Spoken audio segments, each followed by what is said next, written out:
Deux Rois, chapitre 24.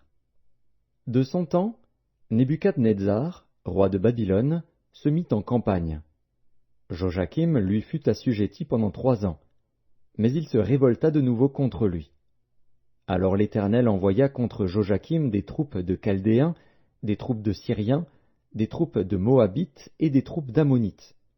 Il les envoya contre Juda pour le détruire, selon la parole que l'Éternel avait prononcée par ses serviteurs les prophètes. Cela arriva uniquement sur l'ordre de l'Éternel, qui voulait ôter Juda de devant sa face, à cause de tous les péchés commis par Manassé, et à cause du sang innocent qu'avait répandu Manassé et dont il avait rempli Jérusalem. Aussi l'Éternel ne voulut-il point pardonner. Le reste des actions de Joachim, et tout ce qu'il a fait, cela n'est-il pas écrit dans le livre des chroniques des rois de Juda? Joachim se coucha avec ses pères, et Joachim, son fils, régna à sa place. Le roi d'Égypte ne sortit plus de son pays, car le roi de Babylone avait pris tout ce qui était au roi d'Égypte depuis le torrent d'Égypte jusqu'au fleuve de l'Euphrate. Joachim avait 18 ans lorsqu'il devint roi, et il régna 3 mois à Jérusalem. Sa mère s'appelait Nehushta, fille d'Elnathan, de Jérusalem. Il fit ce qui est mal aux yeux de l'Éternel, entièrement comme avait fait son père. En ce temps-là, les serviteurs de Nebuchadnezzar, roi de Babylone, montèrent contre Jérusalem, et la ville fut assiégée. Nebuchadnezzar, roi de Babylone, arriva devant la ville pendant que ses serviteurs l'assiégeaient.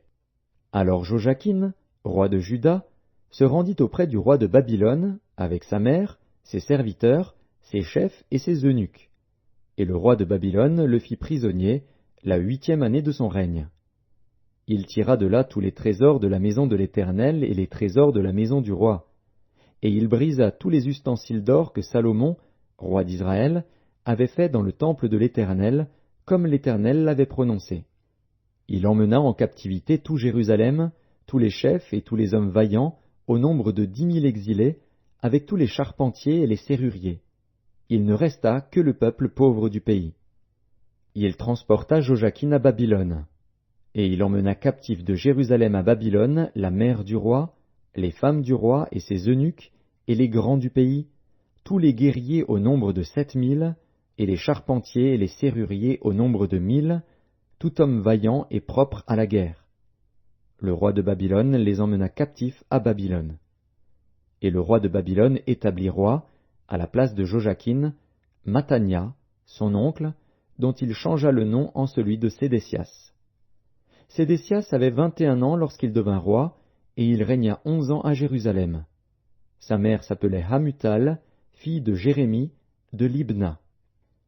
Il fit ce qui est mal aux yeux de l'Éternel, entièrement comme avait fait Joachim. Et cela arriva à cause de la colère de l'Éternel contre Jérusalem et contre Juda, qu'il voulait rejeter de devant sa face. Et Sédécias se révolta contre le roi de Babylone.